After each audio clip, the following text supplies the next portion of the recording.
the all-time greats from Capcom. Strider made its way into the arcades in 1989, based off a manga series of the same name. It was also ported to the Nintendo NES a couple of months after the arcade was released, but the one we're looking at today is the Megadrive port.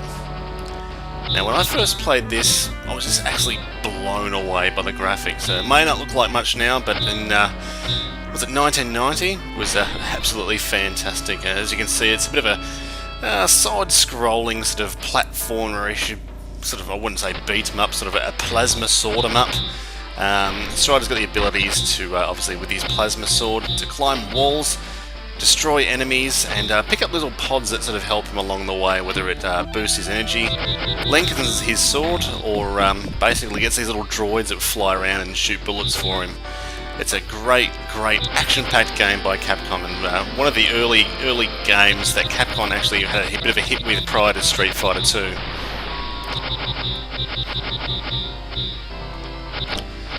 Also, this was ported to the Sega Master System in 1992. I'm not going to show any footage of that because it wasn't as good as this. I'm pretty sure it was actually coded by US Gold, or released by US Gold, as opposed to this Capcom release. It was a poor man's version of, which I actually had to put up with prior to getting it on the Mega Drive, but it did the job, but it's not as great as the original.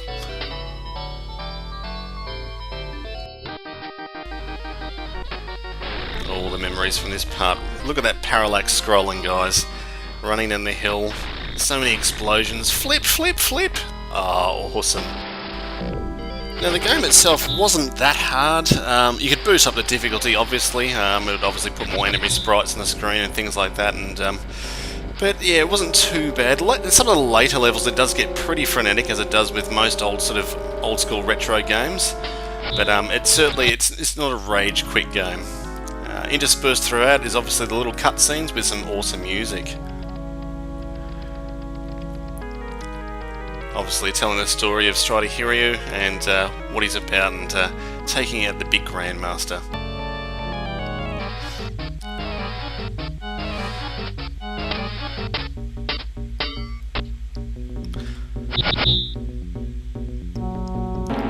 The character Strider Hiryu was actually quite popular amongst the fans. This, as I said, was a bit of a hit for Capcom. That they included him in some of the later games, like Marvel vs. Capcom, Marvel vs. Capcom 2, and I think in Marvel vs. Capcom 3 they actually made him a playable character.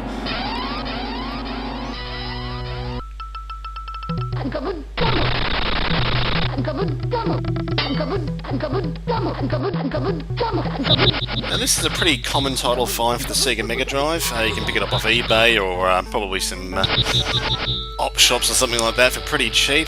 I'm pretty sure they did a re-release version for the Sega Classics collection. And it's also been ported onto a couple of the PlayStation Capcom compilations. But Strider didn't stop at the Mega Drive version. There was a couple of shitty releases for the Sega Master System, but the one you really want to play is the one on PlayStation 1.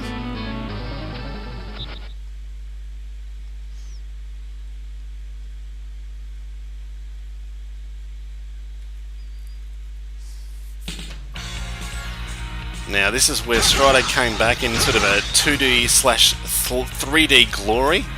And man, I absolutely love this game. I'm pretty sure it didn't get a local release. I'm actually playing an import disc copy of this one. But man, an absolutely awesome game. It's got a lot of throwbacks or sort of nods towards the older Strider games. And it looks absolutely fantastic.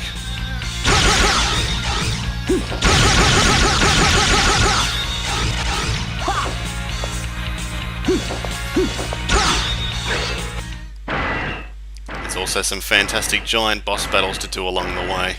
And like this guy is not too challenging. As you see, I kick his metallic ass in a couple of seconds.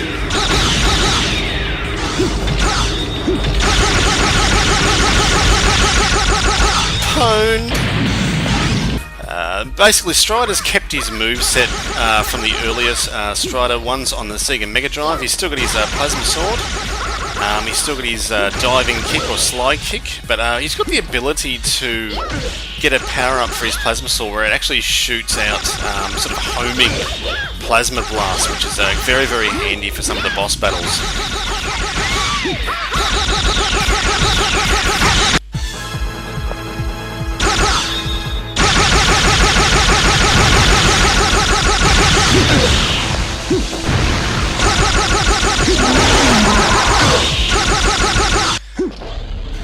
Now this was released in the year 2000 of the PlayStation 1, as I said earlier. It came as a double disc set. It came with obviously Strider 2, and it had a ported version of Strider 1, or the arcade classic, also on disc 2, which was a bit of fun to play through as well.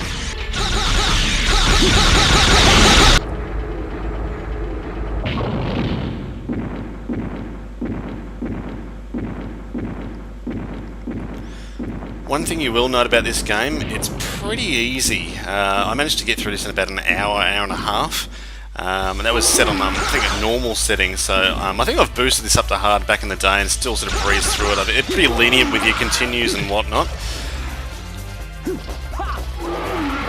But I found myself playing through this constantly. It's just a fun action game. It doesn't stress you out too much. It's fun just to run around and destroy everything. So it's definitely worth a playthrough a couple of times. This is a bit of a nod towards the first one, where you're spinning around the what's it called? I think it's called.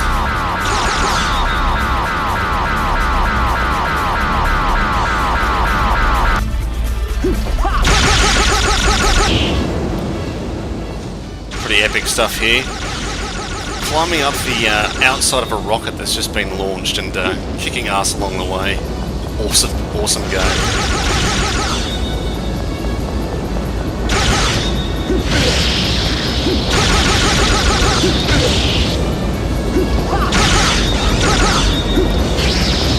Slowly making your way to the final boss. Sorry for any spoilers, but I just had to show that this guy's awesome.